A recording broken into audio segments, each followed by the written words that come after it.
अंग्रेज तारीख दान है, अंग्रेज है, उसका कोई ताल्लुक मेरे दीन से नहीं, लेकिन तारीख लिखने में उसने ये बात लिखी कि मैंने ऐसा जर्नेल देखा ही नहीं जैसा सलाहुद्दीन था, इसलिए कि उसके जज्बे जैसा मैंने एक भी जर्नल देखा नहीं। एक बार का वाकया लिखा है कि 12,000 की फौज थी सलाहुद्दीन के साथ, 12,000 की फौज थी सलाहुद्दीन अय्यूबी के साथ, और जिस वक्त वो मैदान में उतरा मुकाबिल में सलीबियों की तादाद 4 लाख की थी, 4 लाख की थी। 4 लाख की तादाद देखकर ना वो घबराया ना भागा, पलट कर अपनी फौज से पूछा क्या मशवरा है तुम्हारा, मुकाबिल में उतरे या नहीं उतरे। सलाहुद्दीन के लश्करी और उसके नौजवान सिपाही आम लोग नहीं थे, जज्बा जवान था। अर्ज किया है सलाहुद्दीन हमारे सिपह सालार, रसूलुल्लाह के सहाबा तादाद देखकर उतरते थे तो हम भी तादाद देख के उतरेंगे, अगर नबी के सहाबा तादाद नहीं देखते थे तो हम भी इस तादाद का कोई परवाह नहीं करेंगे। सलाहुद्दीन उनकी बातों को लेकर उतर तो पड़ा।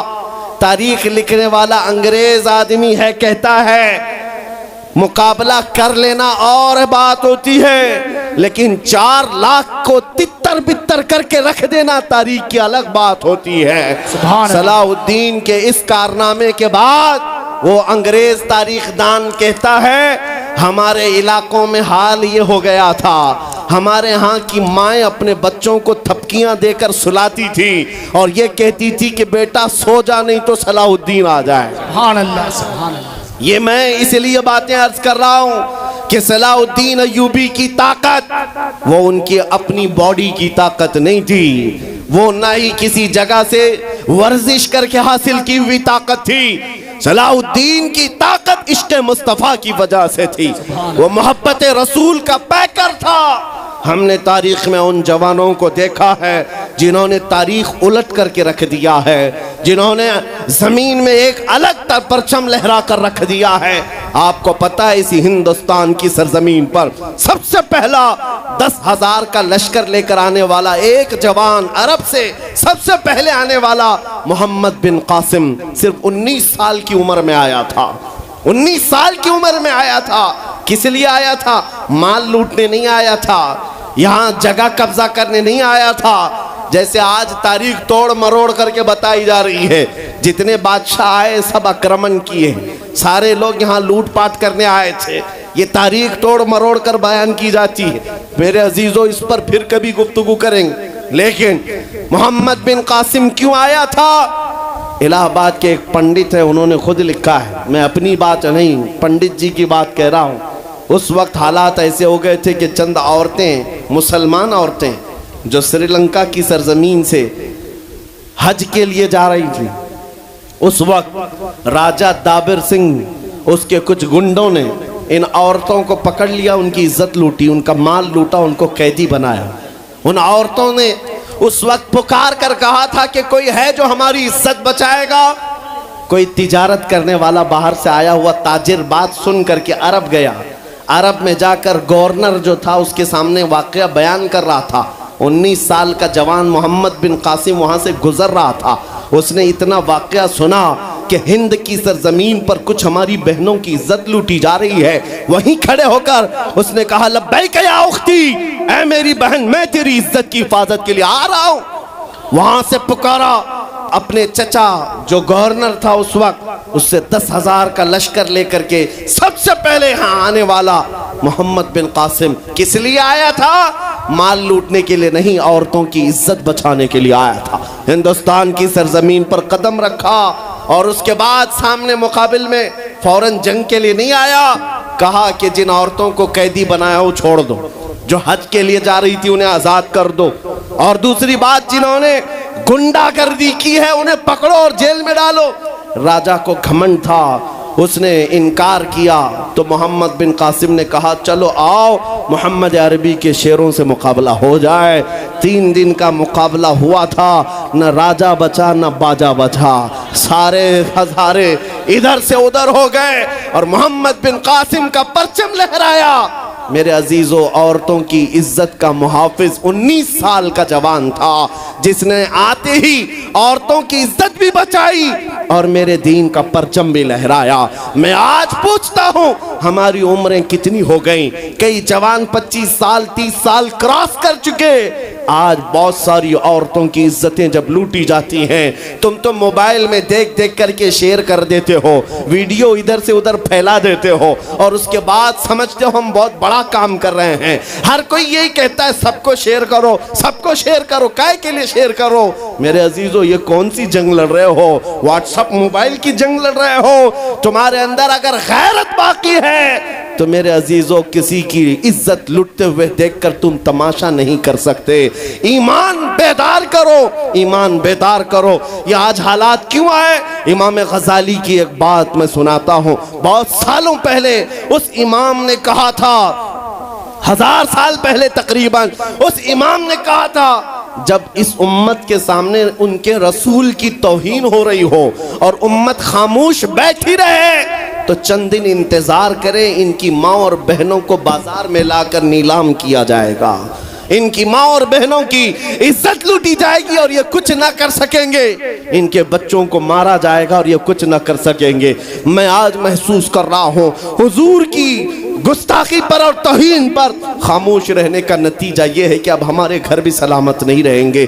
लोग आज चीख रहे हैं, मस्जिदें वीरान हो गई, मस्जिदें टूट रही हैं, खानकाहें टूट रही हैं, न जाने कितने मज़ारात बिल्डोजर से ख़त्म किए जा रहे हैं। ये तमाम बातें अपनी जगह पर।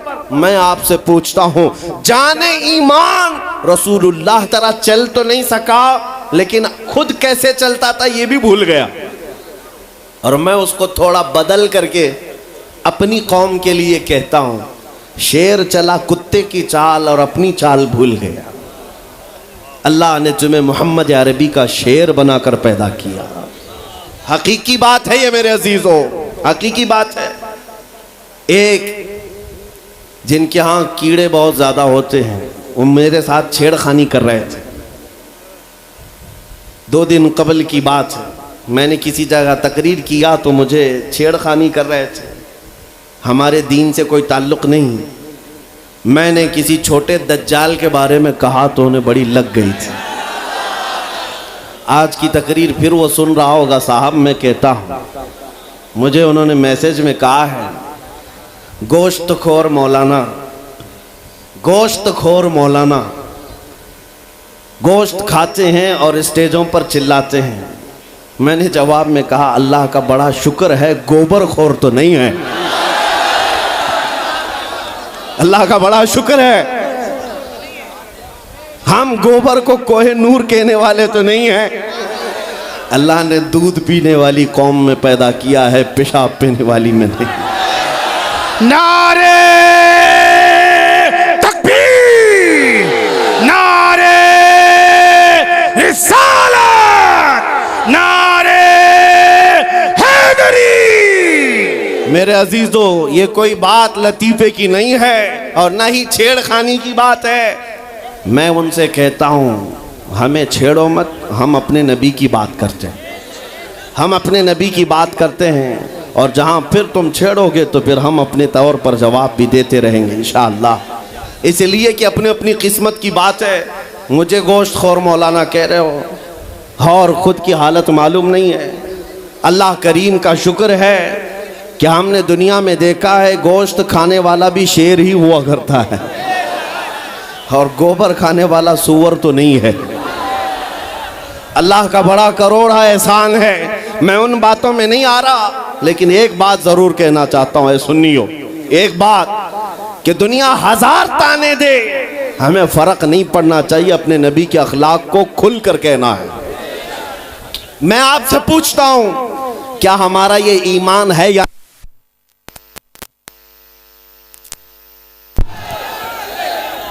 हेलो हेलो, हमारा ये ईमान है या नहीं कि मेरा खुदा सच्चा है, बेशक हमारा नबी सच्चा है, हमारा दीन सच्चा है, कुरान सच्चा है। जब तुम्हारा यकीन है कि मेरा खुदा सच्चा, मेरा दीन सच्चा, मेरा कुरान सच्चा, मेरा नबी सच्चा, तो फिर मेरे अजीजों सर झुका कर नहीं, सर उठाकर जियो। बेशक सुभान अल्लाह। और तुम्हें हुजूर अकरम सल्लल्लाहु ताला अलैहि वसल्लम के अखलाक पर कभी शर्म नहीं आनी चाहिए।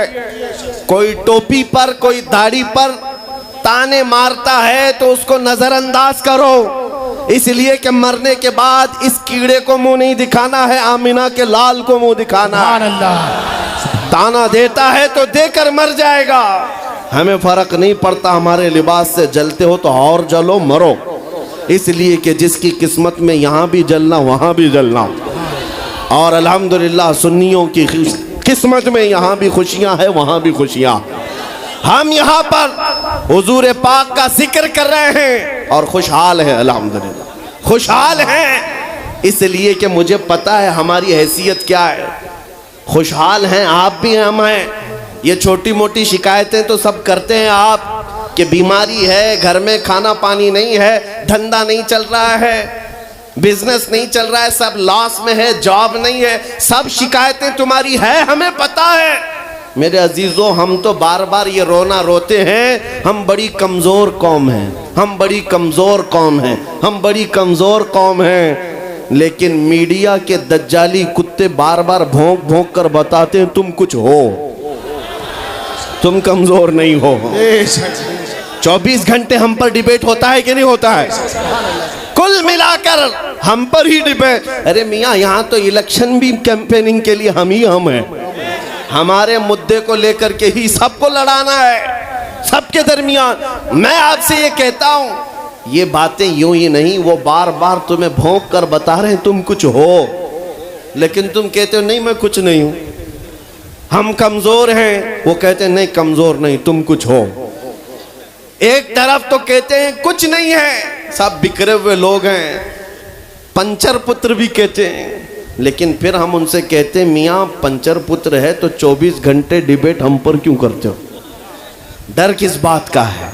किस बात का डर है? क्या दूसरी और कौमें नहीं हैं जिसको निशाना बनाओगे? अरे 70 कौमें मौजूद हैं, लेकिन हमें पता है तुम्हारी आंखों में अगर कोई चुभता है तो गुलाम मुस्तफ़ा ही है, इसलिए कि उन्हें भी तारीख पता है। ये अगर निकल पड़े हैं सहरा से बगैर चप्पल के, पैबंद लगे कपड़ों से, तो कैसर और किसरा को भी धूल चटा सकते हैं। वह दुनिया की सुपर पावर ताकतों को घुटने टेकने पर मजबूर करने वाली कौम वो उमर बिन खत्ताब के शागिर्द थे, सहाबाए कराम थे। दुनिया को तारीख पता है कि ये जिस दिन पढ़ने लग गए खालिद बिन वलीद को, जिस दिन ये पढ़ने लग गए सलाहुद्दीन अय्यूबी को, जिस दिन इनको कोई कहने लग गया कि तुम्हारा कोई शिहाबुद्दीन गौरी भी था, तुम्हारा कोई औरंगजेब भी था, तो फिर ये मुर्दा और मुरझाई हुई कौम दोबारा उठने लग गई तो अच्छे अच्छों की नींद हराम हो सकती है। इसीलिए कहा जाता है मुसलमानों के मोहल्ले में नशा बांटो, मुसलमानों को नशा करवाओ, नशा बेचने वाले यही, नशा करने वाले यही, इसलिए कि ये जब तक नशा में रहेंगे हम सुकून से रहेंगे, और जिस दिन ये उठ गए तो दूसरों के सुकून के लाले पड़ जाएंगे। इसलिए मेरे अजीजों, मैं तुम्हें बेदार करने के लिए आया हूँ और दुनिया की नज़रों में खटकता रहूँगा, लेकिन मेरे पास जितना भी वक्त मौजूद है मैं खामोश नहीं रहूँगा इंशाअल्लाहुल अज़ीज़। कल को भी अगर मेरी फांसी हो जाए मुझे इस बात की परवाह नहीं है, दुनिया से जाएंगे। हमारे एक के मर जाने के बाद उन कुत्तों से कहता हूँ कि इसको ये मत समझ लेना कि इस्लाम ख़त्म हो जाएगा, मुझ जैसे 1000 कट भी जाएं तब भी हम नारा यही लगाएंगे, इस्लाम जिंदा होता है हर करबला के बाद। नारे तकबीर, नारे रिसालत, शहंशाह खिताबत, शेरे हिंदुस्तान सलमान मुफ्ती सलमान हजारी साहब किबला। सुभान अल्लाह, सुभान अल्लाह। मेरे अजीजों, बात आज ईमान की है। मैंने आज तक किसी तकरीर में किसी को असलहा उठाने की बात नहीं की, मैंने कभी किसी को बंदूक बारूद चाकू तलवार की बात नहीं की, और ना ही हमें जरूरत है। मेरे अजीजों, हम तो चाहते हैं कि तुम इश्क रसूल का जामा पहन लो, हुजूर की मोहब्बत का लिबास पहन लो। मेरे अजीजों, चाकू ब्लेड भी उठाने की जरूरत नहीं, तुम्हारे चलते फिरते देखकर कितने कीड़े फना हो जाए। हाँ, सिर्फ तुम्हारी चलत फिरत से कई कुत्ते नालियों में मर जाएं। सबको समझ में आती है बात। और जिन लोगों ने मुझसे पूछा था बार बार आप कुत्ते किसको कहते हैं, मैंने कहा कोई सुन्नी मुझसे पूछा ही नहीं, किसी ने मुझसे पूछा ही नहीं। ये सारी तकरीरें सुन रहे हैं, आपने पहले ही पूछा तो कहीं ऐसा तो नहीं कि जख्म पर जाकर बात लगी हो। खैर मेरे अजीजों, आपको मैं बारहा बेदार इस बात के लिए करना चाहता हूं, हुजूर के अगर गुलाम हैं तो पूरे गुलाम बनो, पूरे गुलाम। आज के दिन अगर एक नौजवान भी ये अहद कर लिया कि मैंने अपनी मर्जी से बहुत जिंदगी गुजारी है, अपनी लाइफ में बहुत इंजॉय किया है, लेकिन आज के दिन से ये तय करूंगा कि जीऊंगा तो मेरे नबी की मर्जी से जीऊंगा, जिसने भी तय कर लिया, मैं समझता हूं कि ये जलसा वसूल हो गया, हुजूर के कदमों में पहुंच गया। मैं बताओ ए नौजवानों, बचा क्या है हमारी जिंदगी में और क्या बाकी है? क्या चाहिए तुम्हें? पूरी दुनिया तुम नाक रगड़ रगड़ कर हासिल कर भी लिए तो एक दिन तो मौत आनी है, एक दिन तो दुनिया से जाना है। सारी दौलत छोड़कर जाओगे, इस बात पर सबका यकीन है। तुमने खुद अपने हाथों से कितने मुर्दे दफनाए, तुमने कितने लोगों की कब्रों को खुद अपने हाथों से बंद किया। आज जो ये आंखें खुली हैं अचानक बंद कर दी जाएंगी, ये धड़कनें रुक जाएंगी, तुम हाथ पैर भी नहीं उठा सकते, और ये पूरे लोग उठाकर तुम्हें इतनी छोटी कब्र में डाल कर आते हैं जहां करवट लेने की भी जगह नहीं, सांस और हवा के लिए कोई रोशनदान नहीं, खिड़की नहीं। इतने घने अंधेरे के अंदर तुम तन्हा होते हो। उस कब्र के मुतालिक सोचो, वहां मुनकर नकीर जिसके बारे में पूछ रहे होंगे वो ताजदार मदीना की जात होगी। हुजूर के बारे में तुमसे पूछा जा रहा है कि तुम उनके बारे में क्या कहते थे। इसलिए सुन्नियों, आज ही हम तैयारी क्यों ना कर लें कि कल को कब्र में हमसे फरिश्ते पूछें इनके बारे में क्या कहते थे, तो वहां पुकार कर नकीरैन से कहना तुम पूछ रहे हो इनके बारे में क्या कहते थे, अरे मर के पहुंचा हूं यहां इस दिलरुबा के वास्ते। सुभान अल्लाह, सुभान अल्लाह। मर के पहुंचा हूं यहां इस दिलरुबा के वास्ते। है शबे गौर भी उसी गुल से मुलाकात की रात। अजीजा ने गिरामी वकार, आज ले उनकी पनाह, आज मदद मांग उनसे, कल न मानेंगे कयामत में अगर मान गया। सिर्फ मैं तुम्हारे उन अखलाक की बात कर रहा हूं, बड़े दर्द दिल से कह रहा हूं। आ जाओ वापस उस नुक्ते पर जहां मेरे नबी ने हमें छोड़ा था, आ जाओ उस रास्ते पर जिस पर चलने वालों पर अल्लाह ने इनाम नाजिल किया है।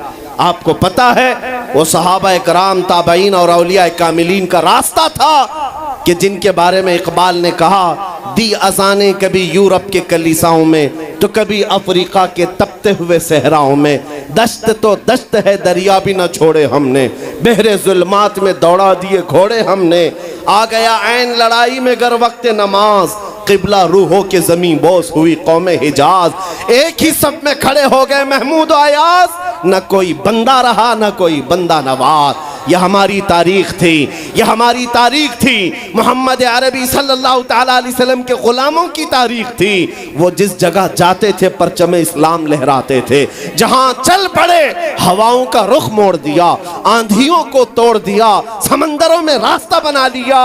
अरे दरिया दजला में घोड़े दौड़ा दिए। ये नबी पाक के गुलाम थे, दुनिया उनसे खौफजदा थी।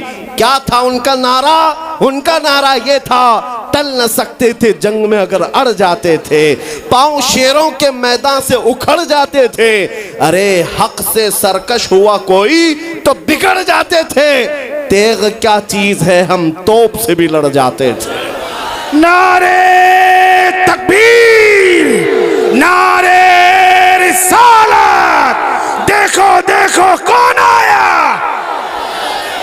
देखो देखो कौन आया। तवज्जो की बात है, हम उस कौम के वारिसीन में से हैं दुनिया जिनकी तारीख जानती है। आपको पता है अंग्रेज तारीख दान है, अंग्रेज है, उसका कोई ताल्लुक मेरे दीन से नहीं, लेकिन तारीख लिखने में उसने ये बात लिखी कि मैंने ऐसा जर्नेल देखा ही नहीं जैसा सलाहुद्दीन था। इसलिए कि उसके जज्बे जैसा मैंने एक भी जर्नल देखा नहीं। एक बार का वाकया लिखा है कि 12,000 की फौज थी सलाउद्दीन के साथ, 12,000 की फौज थी सलाउद्दीन अय्यूबी के साथ।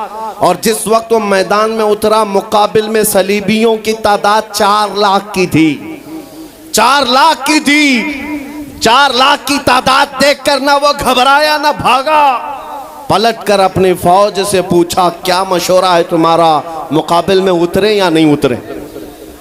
सलाउद्दीन के लश्करी और उसके नौजवान सिपाही आम लोग नहीं थे, जज्बा जवान था। अर्ज किया, है सलाउद्दीन हमारे सिपह सालार, रसूलुल्लाह के सहाबा तादाद देखकर उतरते थे तो हम भी तादाद देख के उतरेंगे। अगर नबी के सहाबा तादाद नहीं देखते थे तो हम भी इस तादाद का कोई परवाह नहीं करेंगे। सलाउद्दीन उनकी बातों को लेकर उतर तो पड़ा। तारीख लिखने वाला अंग्रेज आदमी है, कहता है मुकाबला कर लेना और बात होती है, लेकिन 4 लाख को तितर बितर करके रख देना तारीख की अलग बात होती है।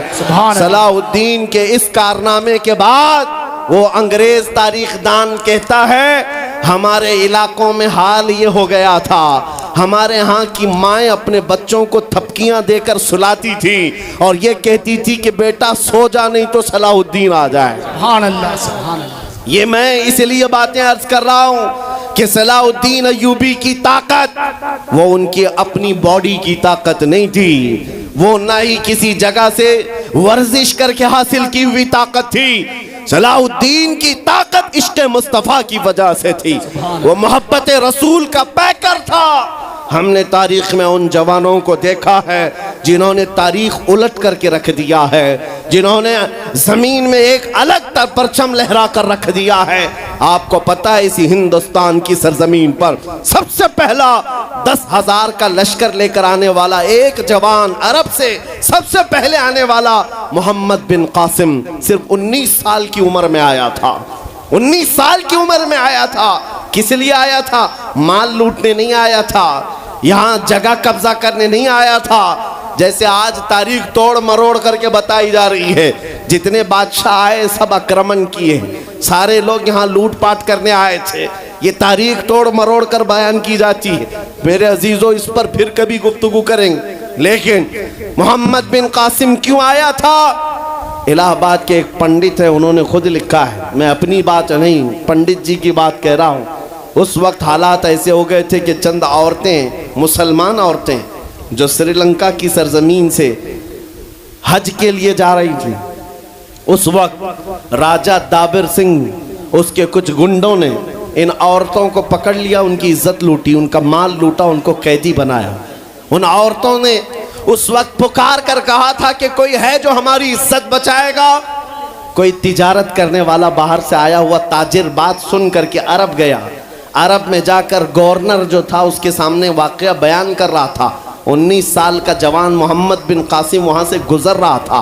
उसने इतना वाकया सुना कि हिंद की सरजमीन पर कुछ हमारी बहनों की इज्जत लूटी जा रही है। वहीं खड़े होकर उसने कहा, लब्बैक या उख्ती, ऐ मेरी बहन, मैं तेरी इज्जत की हिफाजत के लिए आ रहा हूँ।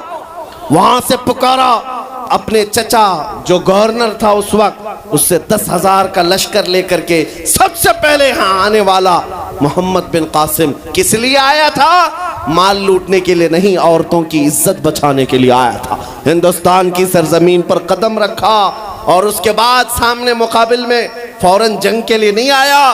कहा कि जिन औरतों को कैदी बनाया वो छोड़ दो, जो हज के लिए जा रही थी उन्हें आजाद कर दो, और दूसरी बात, जिन्होंने गुंडागर्दी की है उन्हें पकड़ो और जेल में डालो। राजा को घमंड था, उसने इनकार किया तो मोहम्मद बिन कासिम ने कहा, चलो आओ मोहम्मद अरबी के शेरों से मुकाबला हो जाए। 3 दिन का मुकाबला हुआ था, न राजा बचा न बाजा बचा, सारे हजारे इधर से उधर हो गए और मोहम्मद बिन कासिम का परचम लहराया। मेरे अजीजों, औरतों की इज्जत का मुहाफिज 19 साल का जवान था, जिसने आते ही औरतों की इज्जत भी बचाई और मेरे दीन का परचम भी लहराया। मैं आज पूछता हूँ, हमारी उम्रें कितनी हो गई, कई जवान 25 साल 30 साल क्रॉस कर चुके।